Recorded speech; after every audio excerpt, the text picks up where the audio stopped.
Welcome to Cut to the Chase, where we talk about compelling legal, regulatory, and public interest information and news. Your host is Gregg Goldfarb, an attorney, entrepreneur, investor, and activist. Now we're going to move into part two, Right. your next project, which I got to tell you, I mean, I read up about it. I listened to your YouTube. I'm like, wow, this is amazing. It's a huge issue. Can Luke Russell pull it off to any degree? I mean, you're not going to solve the whole issue, whatever. You know, the divisiveness, dehumanizing people. You know, it's not even like, oh, well, you have your opinion, you have your opinion. Back in the old days, people would be like, all right, let's agree to disagree. And now the divisiveness is so bad. And I mean, I'm 58, you're 34, and I've been hearing how divided the country is since the first election that I really paid attention to back in the 70s. And it's just getting worse and worse and worse, to the point that my only remedy, the only thing that I ever see where people can get to, like people from completely opposite, my God, you're an idiot, you're an idiot. The only space that I've seen that actually can get people together is a dog park. But all right, now we're working on Beautiful Humans, the movement. Yep. Now I'm not even going to say, have you started it? It's starting and Yep. You're behind it. So let's talk about that and what you're doing with that. And that's a little different than the previous topic where you had a law firm funding it. This is a little bit of a different issue. So let's go. Yeah, so Beautiful Humans is all about renewing our sense of shared humanity. And it stands for this belief that all humans are inherently beautiful. And now some people will be like, and a lot of people are like, whoa, no. Some people are just bad people. Some people are evil. And I'm going, look, this is not a demand for anybody to think and act a certain way. It's an invitation. And what we're doing, our medium is film. We're filmmakers and we're storytellers. But the way it came to be was I did Lawful Good. I won awards. It was great. Like, it really was great. It just, like, I did it. But it didn't fulfill me the way film does, because the medium, I love the visuals. Frankly, I love going out filming with the equipment. And the storytelling's so advanced. And also, like, our podcasts were 60 to 90 minutes long. And it doesn't require the same sort of storytelling rigor that taking a 90-minute interview and condensing it to a 12-minute short film, that's a whole different ball game. And so what we're doing is, for logistically, the movement is about, we're publishing one film every month. And in the film, I draw out a life lesson from our guest, and then I get them to wrestle with the question of what makes somebody beautiful. Now, when you watch the interview, you won't always feel that. It doesn't feel like the same interview each time.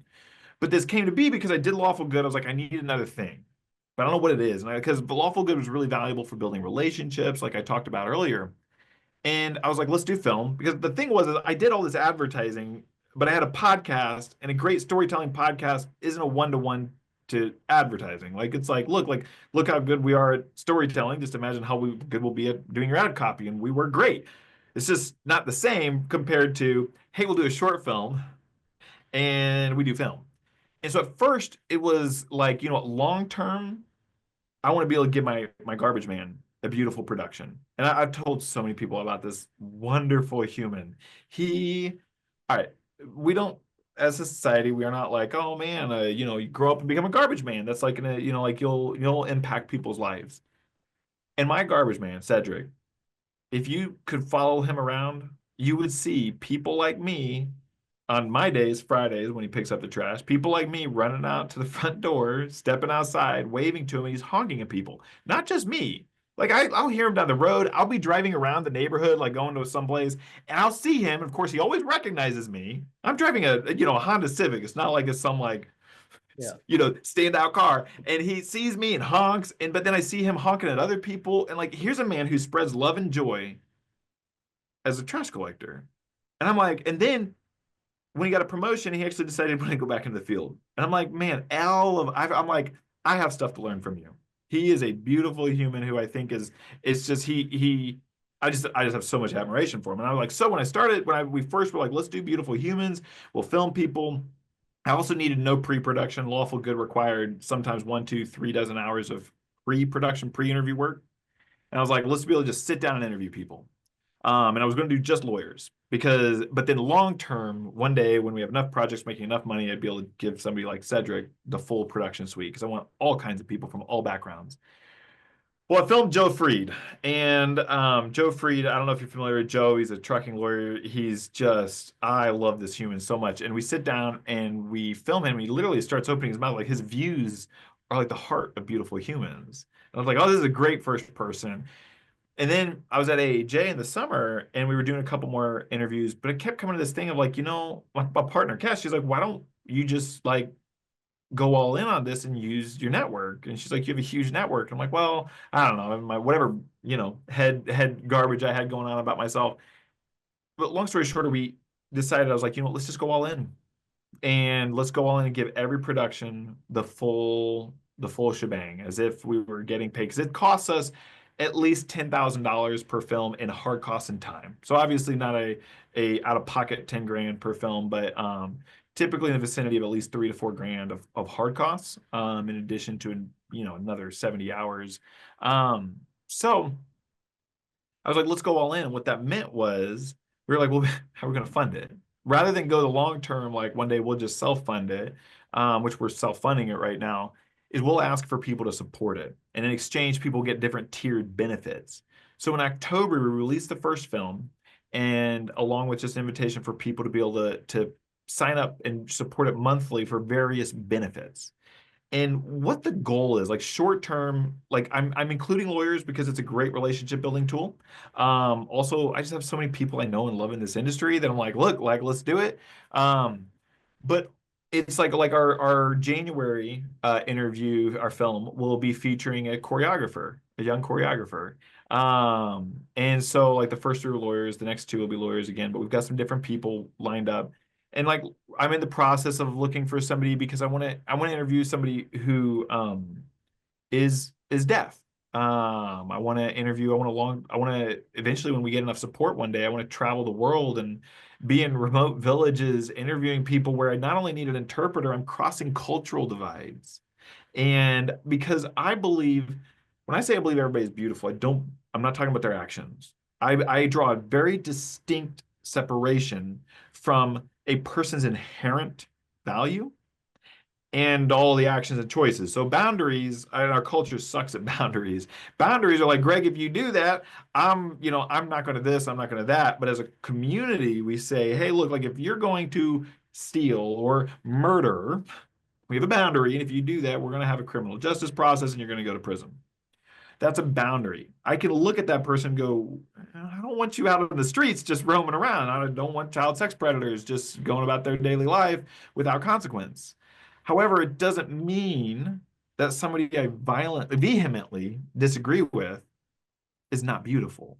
And so Beautiful Humans doesn't have a limitation on who we're willing to film. It is very much limitations on what we're kind of willing to platform, ideologies. Like if somebody's like, oh man, I want to use this to talk about why I hate the Jews, I'd be like, hold on, no. Like that's not okay because to me that's actively harming. But there are people who have ideas that I think are toxic, but yet I still believe we all have our lived experiences and our views that we've learned that we can learn from each other.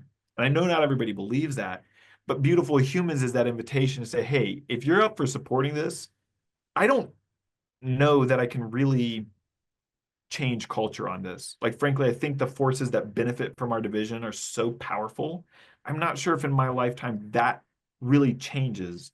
But what my hope is that I can bring a little more hope to individuals, that we can go like, also because there's so many people who, like us, are tired of it. We're so like I can hate your ideas, Greg. I can think your ideas will be bad for this country and maybe result in us not being a country. But I can do that without saying, Greg, you are a horrible, evil, fill in the blank human being. Like, I don't have to degrade you to think your idea is terrible. And so to me, there's so many of us, so many. And so that's what Beautiful Humans is all about. It's a movement that says, hey, look, and if people want to support it just by subscribing to YouTube, that's enough. Like, watch it and just think about it. But then there's beauty in all of us. And this is saying, let's go out and look for it. That's what it is. Nice. All right. So people that are listening in, trying to wrap their brain around this. It sounds great.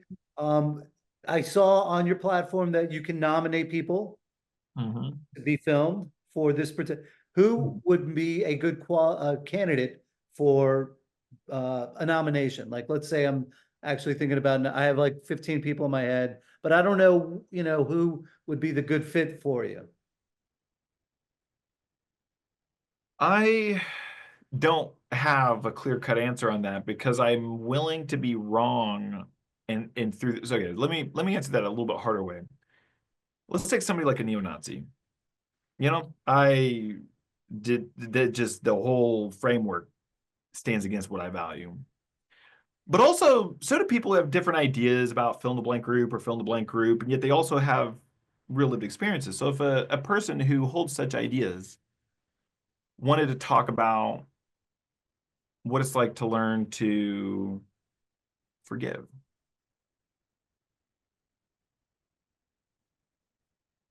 where's the limits on such a movement? I don't know. And frankly, what I tell people is for the value system, I'm willing to learn and get it wrong, and I'll own it when I get it wrong. Because what happens if I film somebody like that and then it ends up in them getting more traffic to something that spews hate ideas and that results in something else? I don't know. Like I'm not sure where the limits are of my value system. But so there's that aspect. I just want to like I'm not saying, oh, if a certain person has such and such an idea or has ever posted something like this on social media, I won't interview them. Now, I think there are spaces which are very deeply uncomfortable and would not. But I share all that because I have a feeling it's probably people who are just simply more reflective on life are easier to interview. But I'm of the opinion that if it's just logistically impossible, but in an ideal world, I'd do this for every human on the planet. So I don't see anybody as inherently more or less beautiful or having more or less. Well, I think some of us have more to offer because we've done the work on ourselves. But I believe we can truly learn beautiful things from, I would like to think everybody. I don't know if that's truly possible because there's some pretty horrific individuals who act very consistently horrific. And I don't know, but I'd like to believe that even I could learn something beautiful from them. All right, so you're going to have the person that you're interviewing, and then you're going to have the people that are going to be watching the interview after it's produced. Two different groups, really. Objective wise, with the person that you're interviewing, do you have a certain objective or in terms of like getting them to get to the point where they can accept the person that they normally consider to be like an idiot and a horrible person, and they hate their ideas and how, and I can't stand them, to at least acknowledge that they're a beautiful person like yourself? Or are you just going to let them kind of go with the interview process and then have the audience be shaped in the way that the movement I see trying to achieve? First off, Greg, I love your questions. Like you really have some wonderful, wonderful questions, and I appreciate that.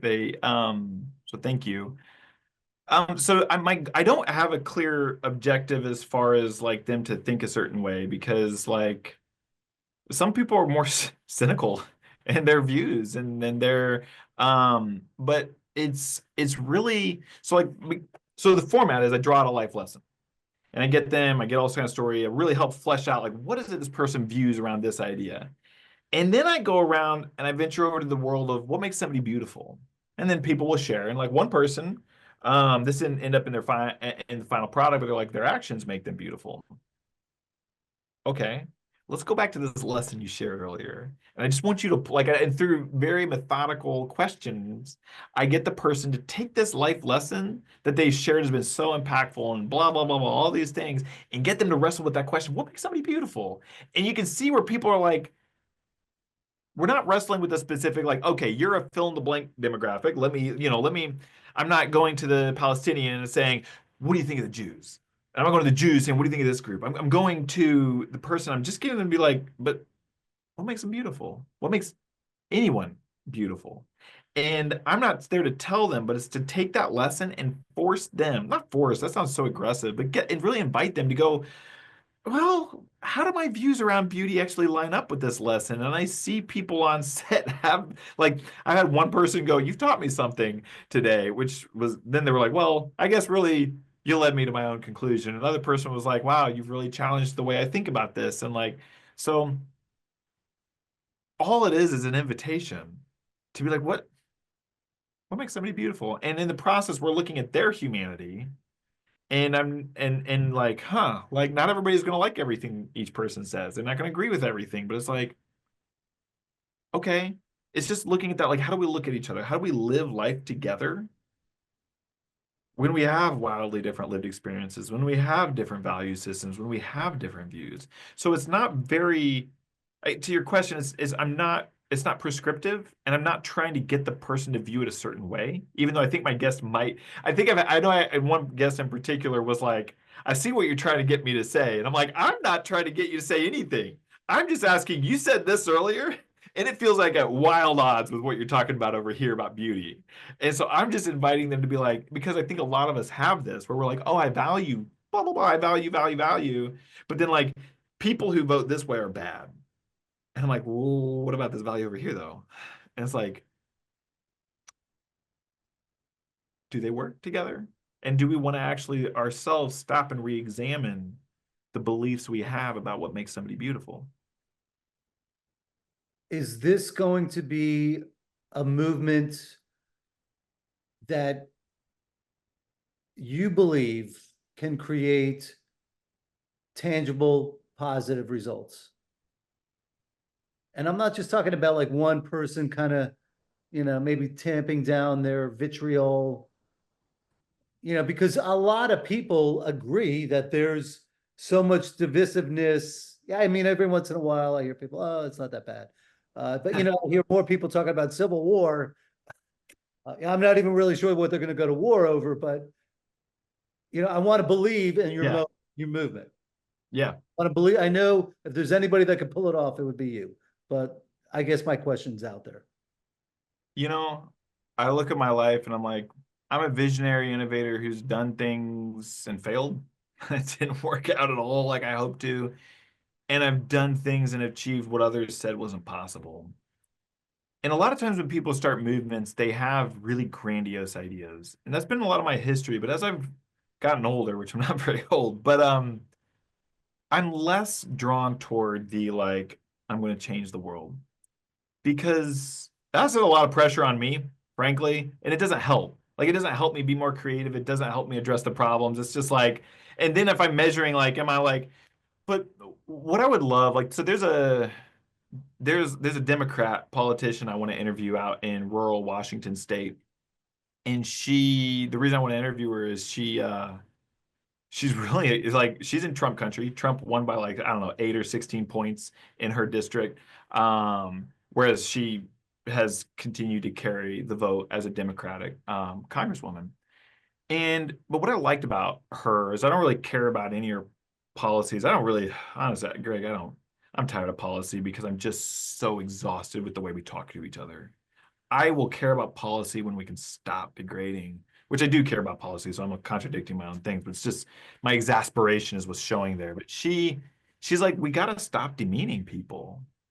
And like my hope is to also like find people in the world who have different sources of influence who also want to collaborate. And that's very vague. Collaborating can be granting an interview because if you're a, national politician, just frankly giving me the time is a huge, huge piece of collaboration because that's going to draw eyes to the movement, etc. But it's people like that. I don't care what party she's in. What I care about is she's just going, one, she's just getting the opposite party, who carried the presidential election, and she's just tired of like, how can you say you represent the people when you just ignore this massive, massive portion of the population? And so my hope is with time, we'll build a coalition of people, loose coalition, not necessarily tied, but as people who are like, this is important, that this is a movement that's important that I want you to see, to lend eyes to it, to use their platforms to point people over.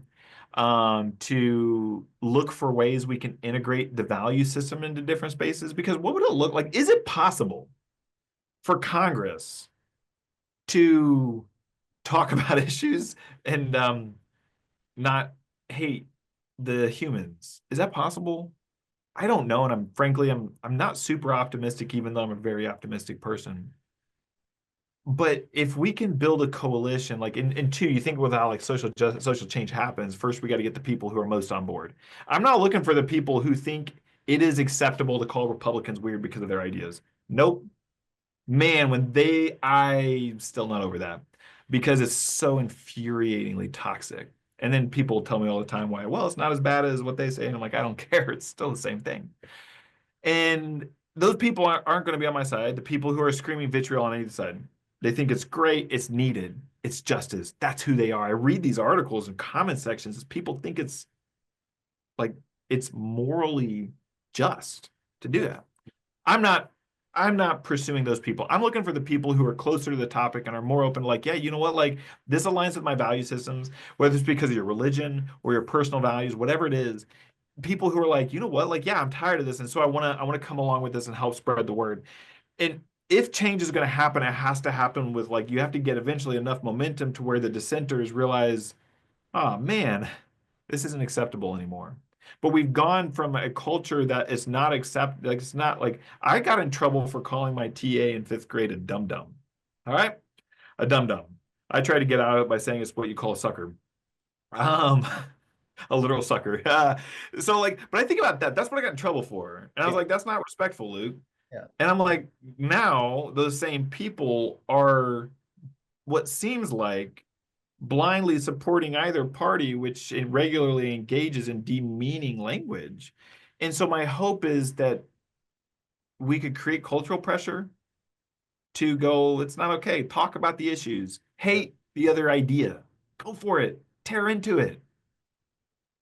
Do I think that level of national scale is possible? I'm going to just go back to what I said earlier.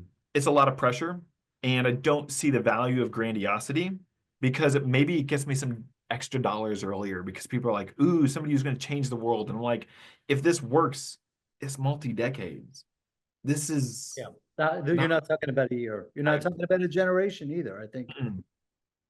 But you're young. Yeah. So that helps. That helps. All right. Now, go ahead. I was just going to say, this is what I've cared about since my youth. And so it's like, for me, this isn't a new idea. This is just an application of my lifelong value system. Yeah, and I don't think your dumb getting in trouble moment was the only time you got in trouble, but that's a whole other episode.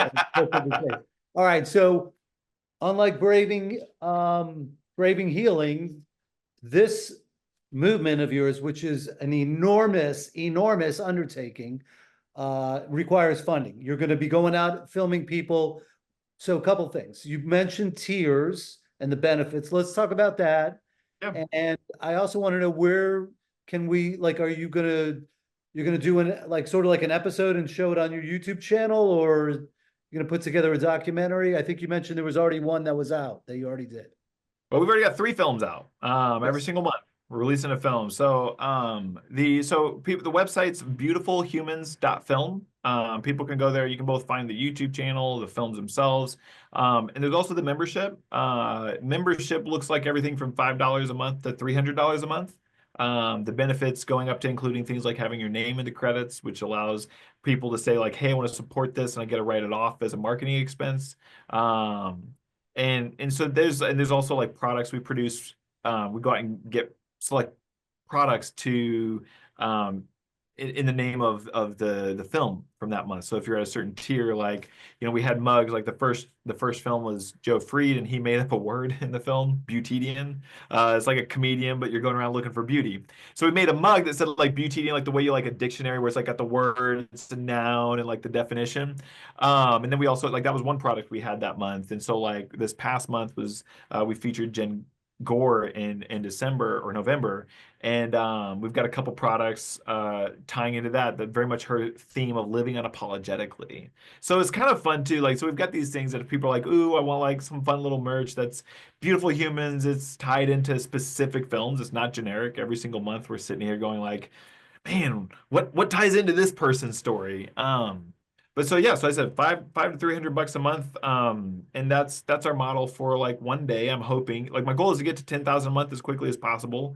We've had people jumping on, signing on all tiers, which is exciting. And it's also it's month to month. Nobody's committed. It's just a way of, it's not charitable. This is a for-profit company because frankly, I don't want to deal with nonprofit bureaucratic tape. And but this way it allows people to support stuff, but it's not just a blind check. You're getting things from it. That also allows you to put it either under marketing or education expenses. All right. Did I miss any questions or topics that you would like to cover? This is great, Greg. I'm a obviously very long-winded person. I think we've done a decent job.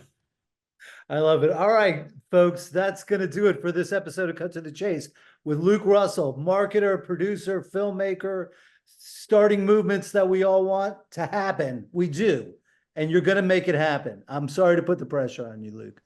But I would like to bring you back maybe, you know, at the end of the first quarter when you get the documentary Braving Healing, see where we go from there, right? And so, folks, listen, if you have any questions, comments, go to my YouTube and we'll bring back Luke, or I'll just direct a question to him. And that'll do it for this episode, folks. So hang in there. Listen, there are people out there trying to solve these great divisions that we're suffering from, child sex abuse and all that. And here's one of them. That's why I brought him on. Luke, thanks for coming on today. Thank you. All right, that'll do it, folks. That's all for this episode of Cut to the Chase. But before you go, will you open up your podcast app and give us a 5-star review? You can also leave a comment about what you liked most or other topics you'd like us to cover. And please be sure to subscribe so you don't miss any upcoming shows. Thanks, everybody. Be safe out there.